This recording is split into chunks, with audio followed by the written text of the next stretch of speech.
As we're all aware, the country of Bangladesh has been in the news. Our hearts, our prayers go out to the people of the land. May Allah subhanahu wa ta'ala bless them, make this transition time easy for them. So I thought that inshallah today, let us go over very briefly a bird's eye view of some of the interesting anecdotes and historical lessons we can learn from this region, especially because this region is very interesting. If you look at the countries around it, look at Bhutan, look at Nepal, look at India, they are not Muslim majority countries. And yet here we have this little pocket of a Muslim majority country. 90% of Bangladesh is Muslim. It is the fourth largest Muslim country in the world. And yet it is surrounded by neighbors, Myanmar, Bhutan. These are not Muslim majority countries. And this is not where Muhammad ibn Qasim landed. This is not where the Arab Sind, they came. That's on the other side. So how did that come about? And what are some of the lessons we can learn from that region? And again, this is a bird's eye view. How much can you accomplish in just 20 or 30 minutes, inshallah ta'ala? But inshallah, a bit of a summary. Of course, this region has always been associated with the name Bangla. And this goes back to the name of a tribe that inhabited this region 3,500 years ago. Some say it is Bang, or Banga, or Bangla. And of course, Desh means land. So the country was called Bangladesh, but the tribe and the peoples are the Banga or the Bangla peoples. And this region, before the coming of Islam, was majority Buddhist, and perhaps 30-40% Hindu. But the Buddhism was the majority in this region. How did Islam come to this region? The earliest references that we have in our Islamic sources goes back to one of the books written under the Abbasids by a scholar by the name of Ibn Khordazbeh. He wrote a book in around 800 CE, 1,200 years ago, called Kitabul Masaliki wal Mamalik. And in it, he talks about the geographical regions that the Abbasids have contact with. Those that they control and those that they are aware of. It is like a book of geography of 1,200 years ago. And he mentions cities and lands that we now understand. Of course, he doesn't use the term Bangla or Bangladesh, but he mentions coastal cities and lands that we can now link up to what is now the modern land of Bangladesh. And he mentions that these cities are cities where the Abbasid ships go and they go to port over there, they stay there for a while, and there are people living there from the Abbasid and from the Muslim and the Arab traders. So we learn, therefore, that trade was the main initial route that Islam came to this region, beginning from the time of the late Umayyads, early Abbasids. And excavations have actually uncovered gold coins and silver coins. We find them in this region that date back to the time of Harun al-Rashid. So there was a thriving industry from the time of the early Abbasids. Clearly, we even have architectural remnants of mosques. Now realize, there is no sultanate right now. There is no political entity, but there are Muslims in the region. And this is something that is documented by later geographers as well. Later on, the most famous geographer is Al-Mas'udi. He mentions this region. Al-Idrisi, who was the first to draw a map of the world, Al-Idrisi also mentions pockets of Muslims living in these regions. In fact, the name of the second or third largest city, Chittagong, is actually derived from what the Arabs call this region. How many of you people knew this? Chittagong comes from Shattul Ghanj. Shattul Ghanj. The Arabs call the Ganges River Ghanj. Ganges, Ghanj. And Shat means the delta or the entrance. And if you look at a map, those of us not from Bangladesh, you don't know where Chittagong is, but the Bangladeshi people know what it is. It is where the entrance to the Ganges and the exit from the Ganges, that's exactly where Chittagong is.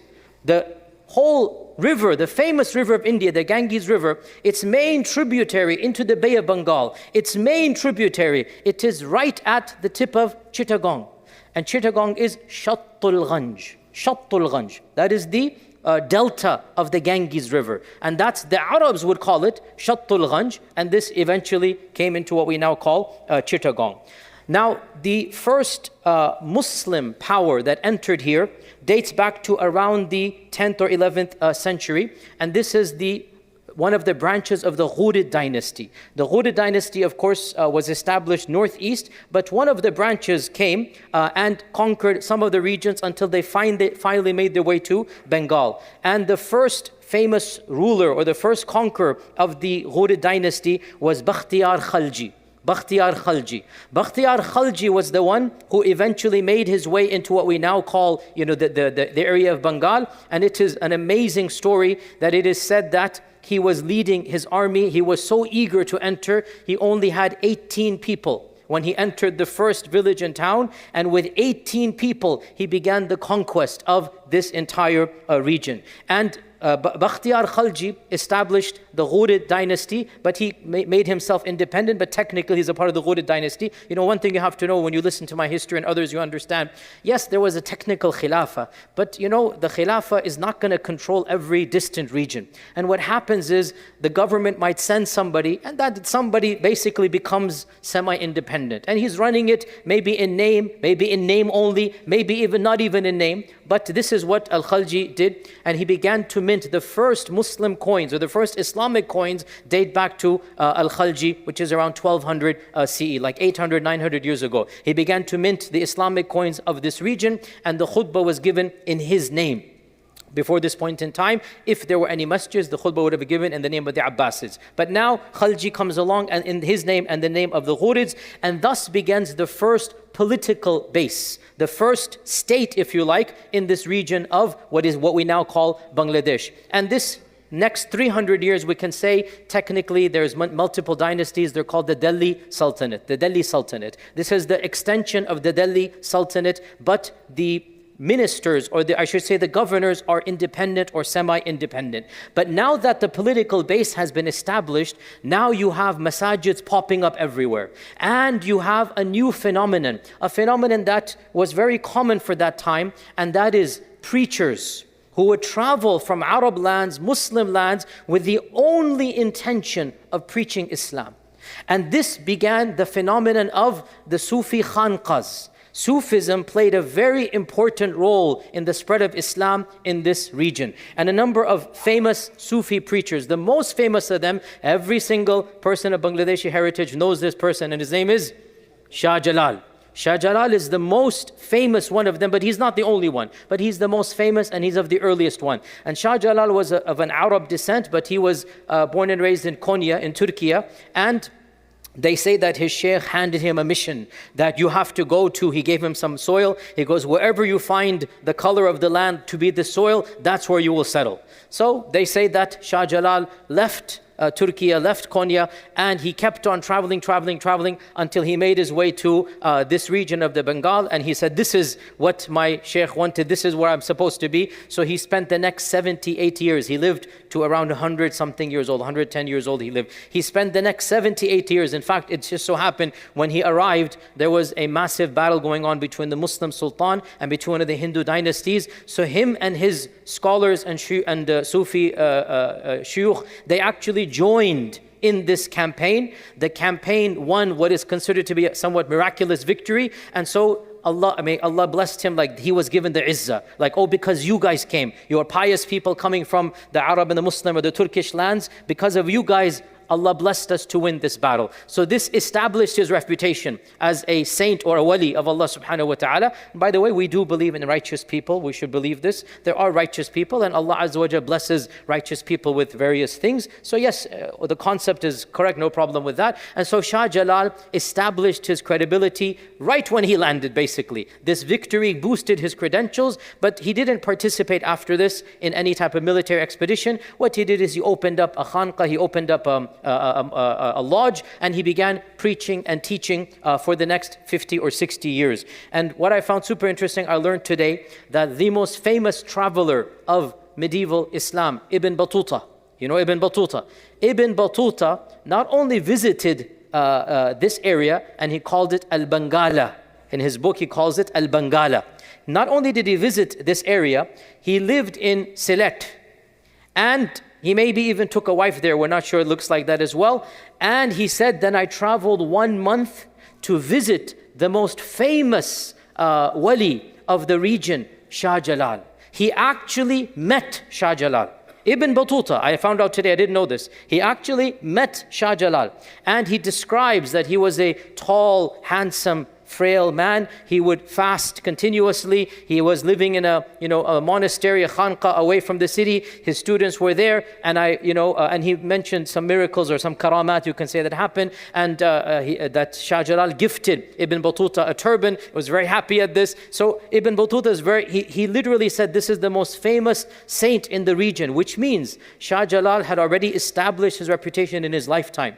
And Ibn Battuta actually detoured from his journey just to go visit Shah Jalal and then come back and resume his journey. It is said that Shah Jalal, Allah blessed him and others, but he was number one to convert many tens of thousands of people in his preaching and teaching and interactions. And Ibn Battuta himself says he witnessed many of the Hindus, or he called them Hindus. They might have been Buddhists, because at that time these people probably couldn't tell the difference. But even if they were, Ibn Battuta says even the local, Hindus and Buddhists would go to his khanqa and stay with him, to be influenced by him. So Ibn Battuta was an eyewitness to this da'wah continuously going on. So we're now in the 1300s, and this is when 1400, basically 15th century, what begins now?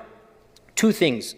On the one hand, the Mughal dynasty, and on the other hand, European colonization, right? Who was the first European to come into India? This should be a high school question for the kids here. This is way afterwards. Vasco da Gama, you remember from your high school. That's good, yes. MashaAllah. Even though you've passed high school age, but clearly it has, just kidding with you. Vasco da Gama, prize points. What year was that? Even I think I'll have to, no.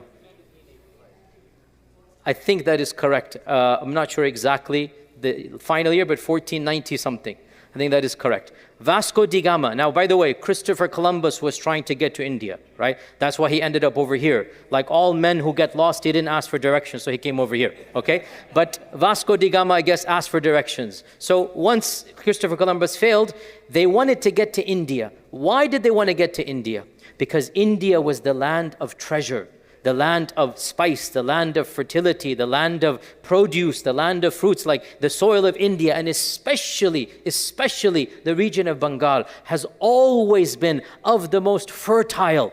And actually, historically, in our times, there is a perception that this region is impoverished. This is a modern perception. For its entire history, this region has been of the most powerful economic places, and in fact under the Mughals this was the number one producing region of the Mughal dynasty. Under the British this used to be number one, and then by the time the British left it went down, as I'm going to explain in a while, right? So this is why they wanted to come, primarily because of not only this region but especially because of Bengal. And so in the 1500s, 1600s, two things happened. Both of them affected the people of this region. First and foremost, the Mughal dynasty. Of course, you have Babar, you have Akbar, Shah Jahan. They of course built the largest, or they not built, but they created the largest network, the largest conglomerate political base. And as a part of that, they also acquired, if you like, Bengal, and they made it into a province. And so for around 150 years, the Mughal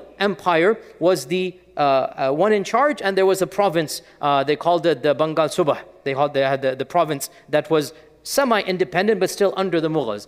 While this is happening, you had the colonial empires come. And by the way, it was the Mughals who also chose Dhaka as their regional capital. And this was the rise of Dhaka now. So now whatever capital you choose, so then it's going to start rising. And so it was the Mughals who chose. And you still have, as all the people from that region know, you have magnificent structures built in that region still to this day. Magnificent, beautiful masajid that are still standing to this day. So, and I also have to mention before I move on, I forgot to mention in the beginning that of course the language of the people of this region is different, and their culture is different, and therefore their intellectual and cultural heritage has a unique strand. They are their art, their architecture, their language, their scholarship has been written in a different style and language than any other, and so they have contributed a very unique way of both architecture and cuisine, and of course Islamic thought as well. So I was getting back to the colonization, and 5 different regions were competing over Bengal. 5 different European countries. Number 1, Portugal. The Portuguese were the first to get to this region. Vasco da Gama was Portuguese. Number 2, the Spaniards came. The Spaniards then established their post. Number 3, the French came along.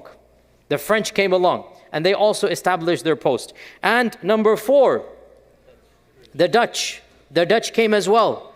And then last but not to be the least, the British came.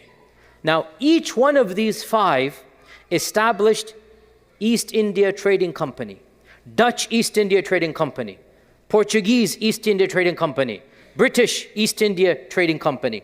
And each one of them began competing to have the most land, the biggest perks, the most direct access to the governors. And interestingly enough, in this region of what we now call Bangladesh, the Bay of Bengal, multiple times these 5 powers actually fought one another on the Indian subcontinent soil for resources. So you have the British and the French fighting each other for resources in this region.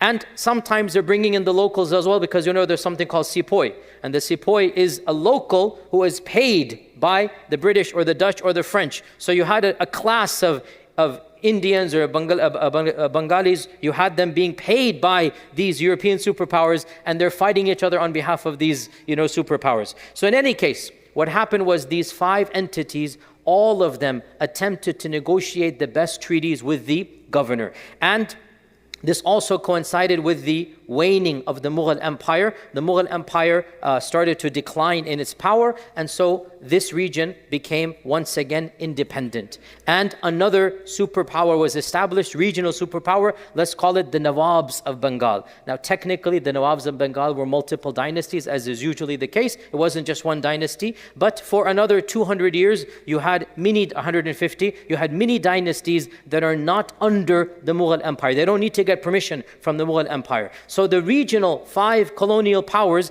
have to negotiate directly with these dynasties.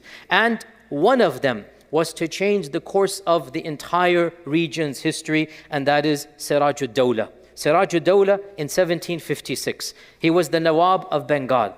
And long story short, the British and the French were at a massive war. And Siraj ud-Dawla initially got caught up. He sided with the French. The French were more sympathetic to him, but the British demanded more and more. And the British started building larger posts, taking more land, demanding higher taxes. Siraj ud-Dawla refused. He said, I'm not going to be a party to this. It's not fair. Remember, these companies are not governments. They are trading posts. They are East India Trading Company.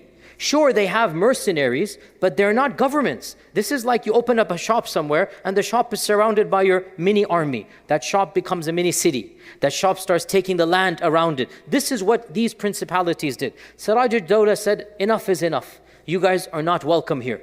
And for one of the most historic and important times, he went to war. He fought the colonizers. This is now not necessarily the first, but the most important and the most seminal fighting that took place by the locals, the resistance against colonization. It was done by the Nawab of Bengal against the British. And in fact, initially he succeeded. He overtook Calcutta and he freed he kicked out the British. He killed some of the people there as well, the British people, obviously that happened. And when that happened, the British sent in the troops. And they sent in their most promised and decorated general. His name is Major Robert Clive. Major Robert Clive had a reputation of being heartless, cruel, but also very efficient. In other words, he was a general exactly what you need from their side. And Major Robert Clive decided that he was now going to go wage full war against Siraj ud-Dawla. So him and Siraj ud-Dawla basically had a number of battles. Calcutta went back and forth until finally, Siraj ud-Dawla was kicked out initially. Siraj ud-Dawla then brings 40,000 troops against Major Clive, who probably had less than 2,000, right? Including the sepoys. There's no way that this is clearly going to change the course of history. If Siraj ud-Dawla wins, then the British are kicked out. But here is where constantly the Ummah has a problem from within. And that is, we don't need external enemies when we have people inside of us who will betray. And what Major Robert Clive did was he used the tried and tested tactic of the British. Divide and conquer. Major Clive understood, I can't win them in battle. And so he resorted to the standard technique, and he found one of the senior, some say he was the senior general and military commander under Siraj ad-Dawla. His name was Mir Jafar. Mir Jafar. And he began a secret negotiation with Mir Jafar to become a traitor. Come over to the side of the British. Mir Jafar named a price, he got the price. Mir Jafar said, once you get rid of Siraj ad-Dawla, I have to become the Nawab. Clive said, fine, you will be the next Nawab. Once he went back and he heard that more and more help is coming from England, Mir Jafar renegotiated the contract and demanded triple what had been the initial price. Greed, complete greed. They say the equivalent in our times, if you calculate it out, is around £3 million. So for 3 million British pounds, the equivalent in our times, which is around less than $4 million, for $4 million, Mir Jafar not only betrayed his own dynasty, he literally changed the course of history to what was about to happen. Such a measly sum, 4 million. That's all that he needed. So long story short, when Clive's forces came, Siraj ad-Dawla thought that he had Mir Jafar and the troops on his side. Turns out at the last minute, Mir Jafar, because he was the commander, he simply withdrew, leaving Siraj ad-Dawla almost unprotected. Siraj ad-Dawla had to flee for his life with his women and children. Mir Jafar's forces caught up to him and executed him on the spot, paraded his body in public, and then Major Clive literally greeted Mir Jafar, kissed him, held his hand, put him on the throne of the Sultan of the Nawab, and gave him a bowl full of gold. This is now your treasure. And he did become the Nawab for a while, and then of course, as is always the case, then he realized the British are not giving him what he wanted, and he actually died a miserable death because obviously you're not going to win as a traitor.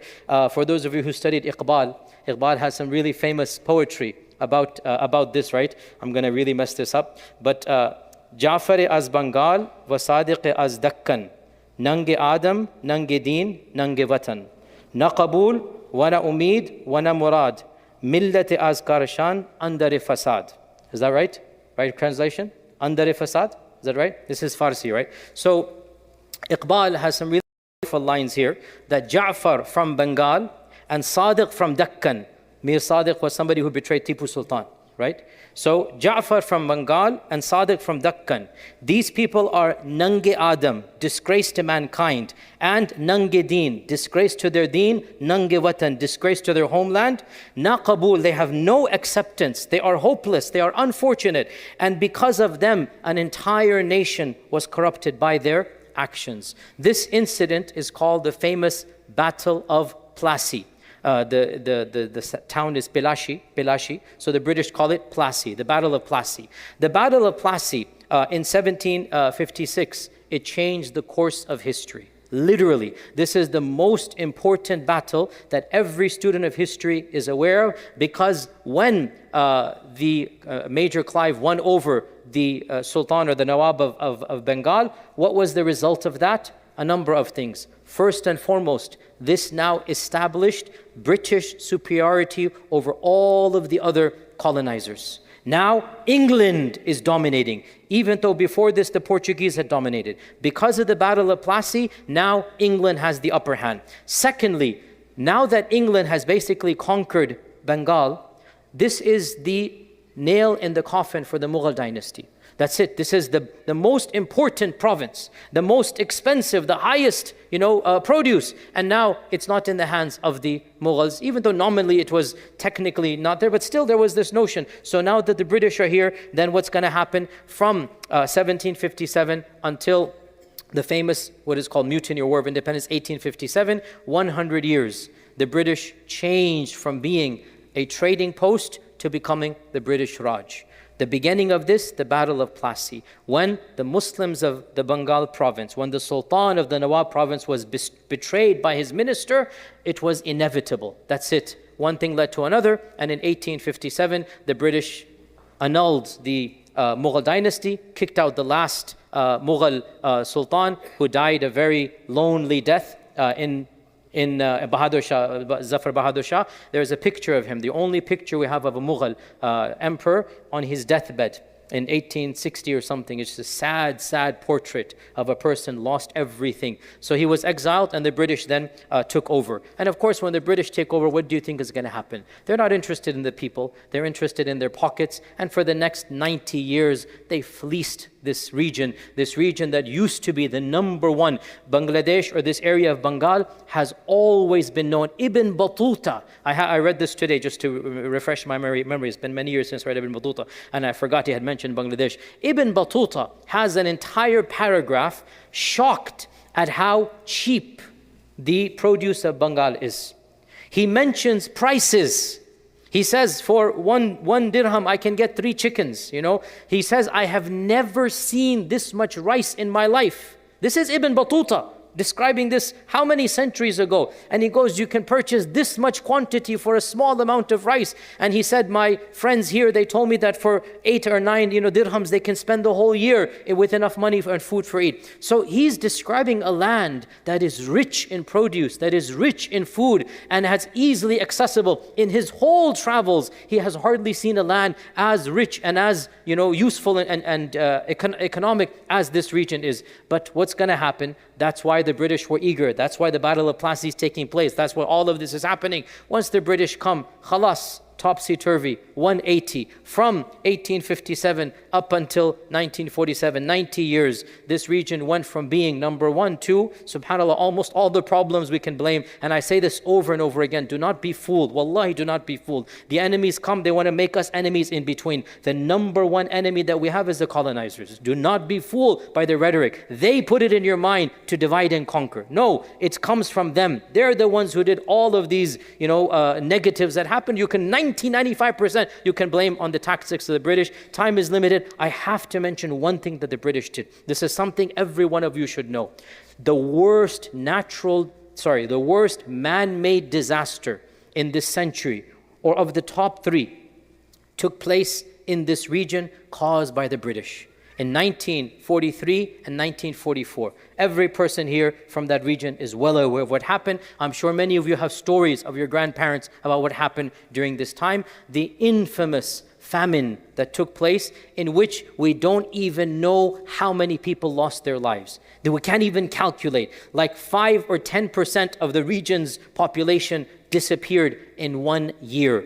Up to maybe 3 million people, not just because of famine, but then because of the famine, the hunger, the disease, the dysentery, all of this caused simply by the mismanagement and the greed and the inhumanity of the British. This was a preventable disaster. How can you starve to death in one of the most fertile regions in the world? How?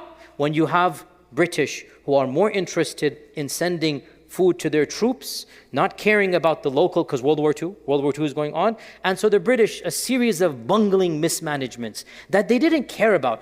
To be precise, it's not as if they intended to kill 3 million people, but they didn't care that they killed 3 million. See the difference? It's not as if they had a tactic, what are we going to do to mess up? But their mismanagement, and there's many PhDs and many books written, you can find this on Amazon online. What would the British do about intentionally limiting? Because they were worried that the food would end up in the wrong hands. They also wanted the food that was available to end up in their troops. And so both the tactic of limiting what they can produce, along with acquiring what they are producing and not distributing it. There are pictures. Wallahi, these pictures, they will move any heart to tears. There are pictures of hundreds and thousands of emaciated men, women, and children just dying on the streets. Because this is 1940s. You have lots of pictures, you can see them, of people literally like bones that sit. And there's barrels and barrels of rice being sent outside, not to the locals. And infamously, when even the viceroy and the governor felt pity, and he begged Churchill, please change your policies, right? This is a famous draft. I wish I could show you the picture of it, right? That he sent the telegraph to Churchill that, please do something. We have millions of people dying here. And Churchill, look at the arrogance of these people. I know they say Churchill is a hero and whatnot. If you look at these people, they have no ounce of humanity for anybody outside of their race. You know what Churchill said? If they're starving, how come they're breeding like rats? How come there's so many? And if so many people are dying, how come Gandhi is still alive? He did not change the policy.